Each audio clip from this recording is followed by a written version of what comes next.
তৃতীয় প্রশ্ন কি করে আমার মহানবী সাল্লাল্লাহু তাআলা আলাইহি ওয়াসাল্লামকে সামনে দাঁড় করে দেন, জিজ্ঞাসা করেন এই ব্যক্তি সম্পর্কে কি জানো, এই ব্যক্তি সম্পর্কে কি জানো।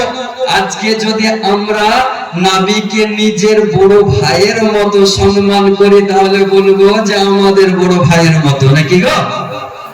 আর দুনিয়াতে যেমন বিশ্বাস আকীদা আপনি রাখবেন, কবরে সেটাই বলবেন, নাকি?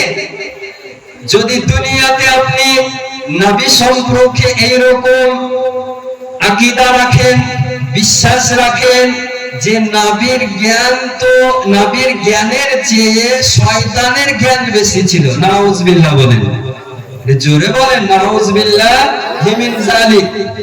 যদি দুনিয়াতে নবী সম্পর্কে এই আকীদা রাখেন যে নবীর জ্ঞানের মতো একজন বাচ্চা পাগল হিংস্র পশুরও জ্ঞান ছিল, তাহলে কবরে যখন ফেরেশতা মুনকার নাকির জিজ্ঞাসা করবে এই ব্যক্তি সম্পর্কে কি জানো, তো দুনিয়াতে যদি নবীর সম্মান করেন, নবীর তাজিম করেন, নবীর ইহতিরাম করেন, তাহলে কবরে গিয়ে বলবেন এটা হলো আমার শাহনশাহে জীবিকা, মাদানী কে তাজদার, আহমদে মুখতার, নবিयों का सरदार, दोनों आलम का मालिक व मुख्तार, মহানবী সাল্লাল্লাহু তাআলা আলাইহি ওয়াসাল্লাম।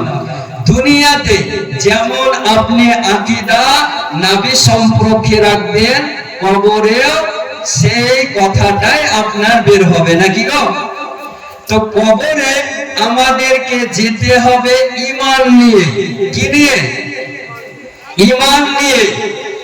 যদি আপনার ঈমান না থাকে